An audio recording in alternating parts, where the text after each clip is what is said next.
I have a new girlfriend and I'm moving in with her. I'm getting a divorce, and you need to move back to your parents' place. I don't understand what you're saying. I don't need you anymore. If you want to be a breadwinner or a housekeeper, you can stay with my parents, Julian. My in-laws and husband laugh at me, and they're terrible people. But this is better for me, so you all need to leave. My name is Julianne. I'm 35 years old and work in an office. I've spent my whole life working hard. After college, I started at a big company and worked there for 13 years. I earned promotions, and now, at a young age, I'm a department manager. I have a great boss and a talented team. My work life is great, but my personal life is not. When I was a student, I had a boyfriend, but none after I started working.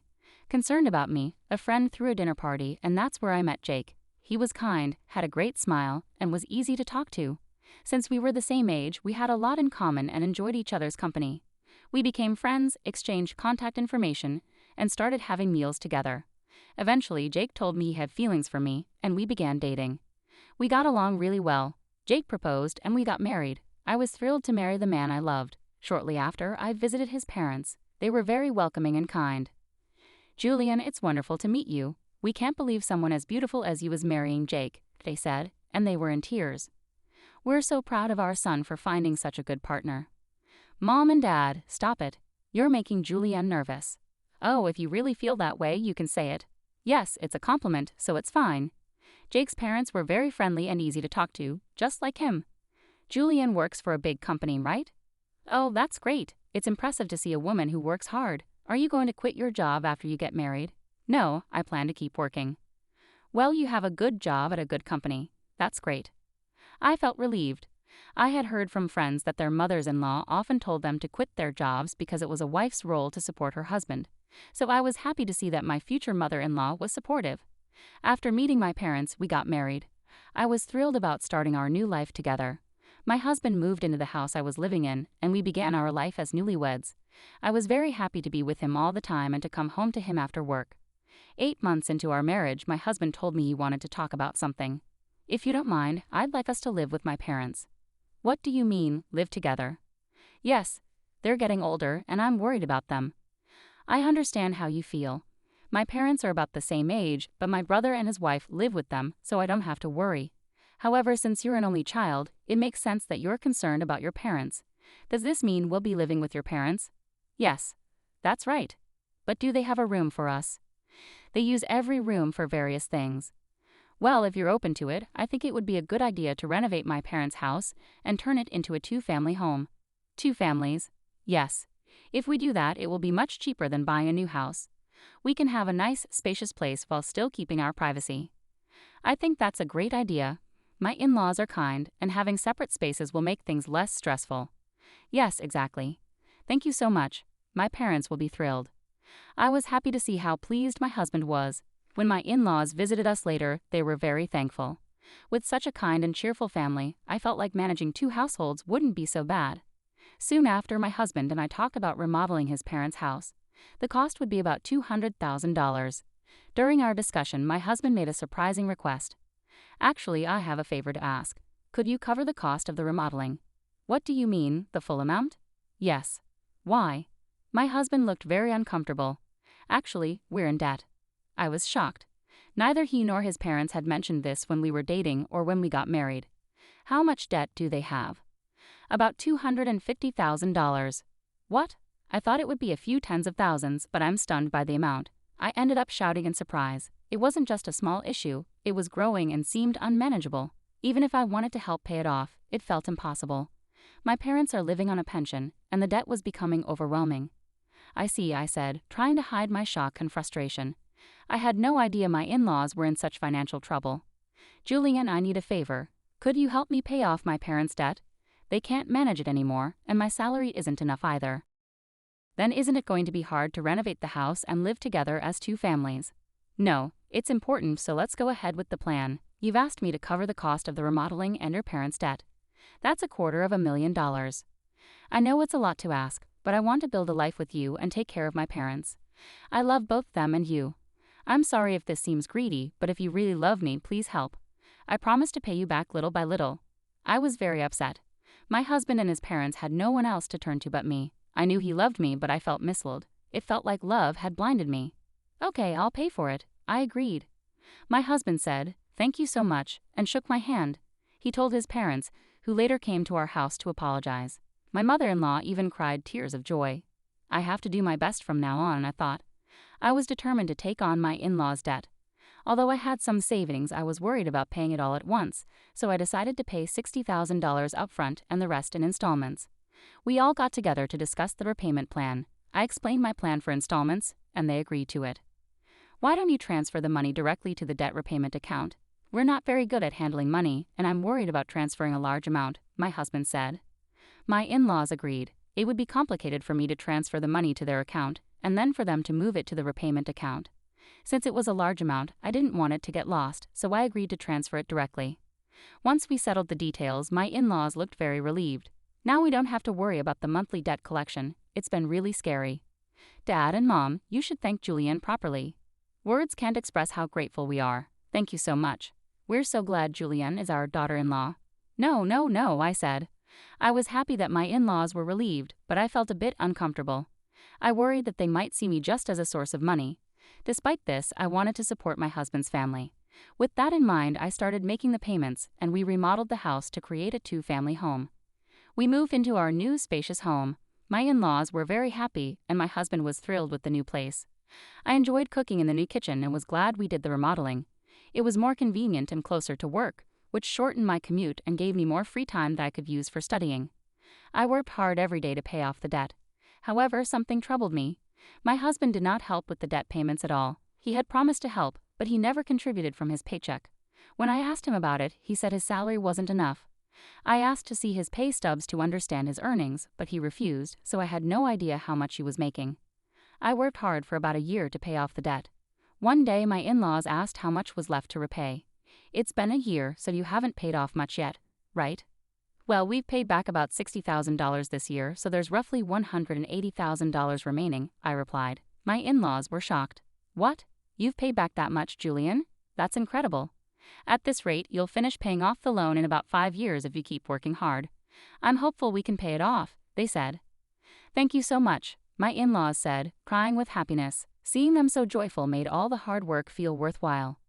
A few days later, I ran into an unexpected situation. I had to work late, so I told my husband I'd be home late.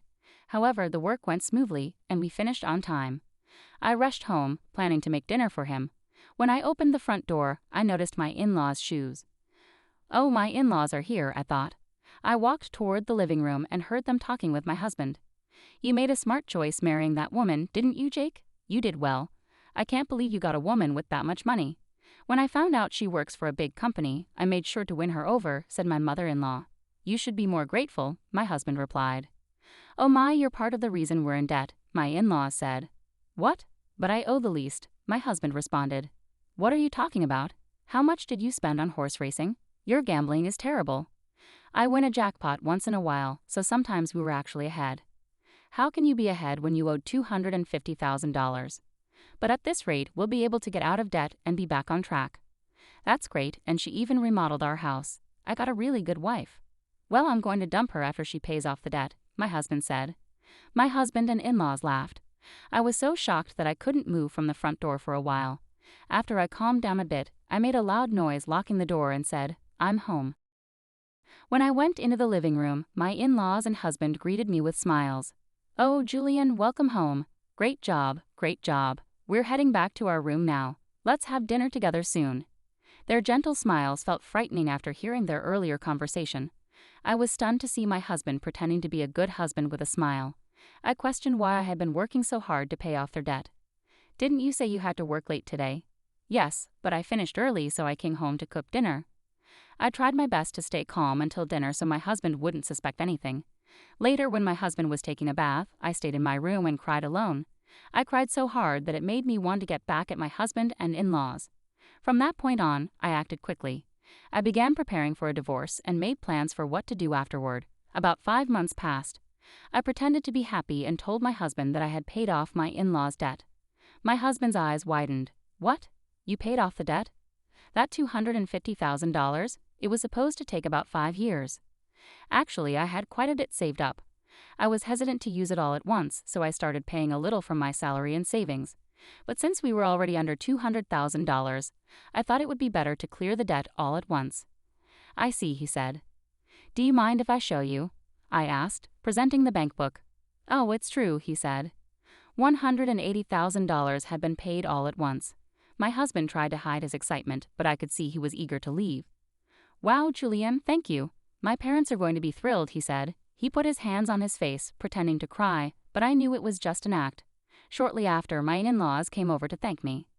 Thank you so much. I'm so glad I met Julian. She's truly a blessing. If I hadn't known the truth, I would have been happy to hear their thanks. But knowing what they were really like, I only acted nice because I was preparing for my plan. A few days later, my husband asked to speak with me. He looked very serious. What's going on? I asked. I'm sorry, Julianne, but you need to leave me. What do you mean? I acted surprised on purpose. I have a new girlfriend. I'm moving in with her, so I'm divorcing you. You'll have to go live with my parents. I was shocked by Jake's sudden announcement. I had anticipated he would leave me once the debt was paid, as I'd overheard their conversation, but I didn't expect him to be so upfront about his infidelity. What do you mean, send me to his parents' place? I asked. I don't really understand what you mean, I said. My husband's mood turned sour. You're not getting it at all. I don't need you anymore, but if you want to stay as a housekeeper or breadwinner, I can keep you here. Just then, the front door opened, and my in-laws came in. Jake, did you finally tell her? Yeah, I told her. I wish I could have seen her reaction. If you agree to do the chores for us, you can come live at our house. Of course, we'll charge you rent. My in-laws and husband laughed at me. I felt like they were the worst people ever. All of you need to leave, I said. My in-laws rolled their eyes. What are you talking about? Have you forgotten? I can easily pay for the renovation myself. You changed the name of the house to mine, so I have the rights to decide who lives here and who doesn't. My in-laws' faces turned pale when they remembered the house title. I was utterly dumbfounded. I'm sorry, but you can't live here anymore. If we get divorced, we'll be strangers, I said. My in-laws began to understand the seriousness of the situation, but my husband, not wanting to be outdone, shot back, but you paid off our debt in full. You're the one who lost money. If we didn't have the debt, we could have afforded a new place to live. That's true. Thank you for letting us live in a nice house while you paid off our debts, my in-laws and husband said. I'm sorry, but I didn't pay off the remaining $180,000 debt, I said. What? No, but there was money missing from your bank book. That was just a separate account I set up to move money around. The debt is still $180,000. I haven't had the collections come yet because I've been paying large amounts consistently. But now the bills will come, so you're responsible for paying the rest. My husband and in-laws were stunned. I then warned them, Jake, you confessed to having an affair, so you'll need to pay. I'll also charge your partner for the affair. Oh no, she's with me because she thought I had money and a house. If I have to pay alimony, she'll leave me. I don't care about that. No, please don't leave us, my husband begged. My husband was scared of losing his lover and my in-laws were scared of losing me. They were truly selfish. I have nothing to do with you people anymore, no matter what you say. I've also put this house on the market. You'll be responsible for paying the $120,000 debt I covered on your behalf through my lawyer. My in-laws were stunned, realizing they were losing everything. I demanded a divorce and alimony from my husband through my lawyer, as well as alimony from his affair partner, and $120,000 from my in-laws for what I had paid. The renovated house sold for about $400,000. It was in a great location, and a family looking for a duplex bought it at a good price. I had to cover $320,000, which included the $120,000 debt and $200,000 for the renovation. However, I ended up with $80,000 profit from the sale. Additionally, I received alimony from my ex-husband and his affair partner, which greatly improved my financial situation. I also got $120,000 from my ex-in-laws. Overall, I came out ahead. I felt this was fair because the damage I endured was significant enough to make me distrustful of others. I initially had savings from learning how to invest with the goal of paying off my in-laws' debts quickly. With substantial savings to start, I invested tens of thousands of dollars, and my assets grew significantly in about a year. Additionally, I received a raise at work, increasing my earnings. Thanks to my savings and investments, I was able to take these drastic steps. My former in-laws ended up back in debt and lost their house, but they brought it upon themselves by deceiving me. People who cheat others should face the consequences. This experience taught me to be more cautious and develop better judgment about people.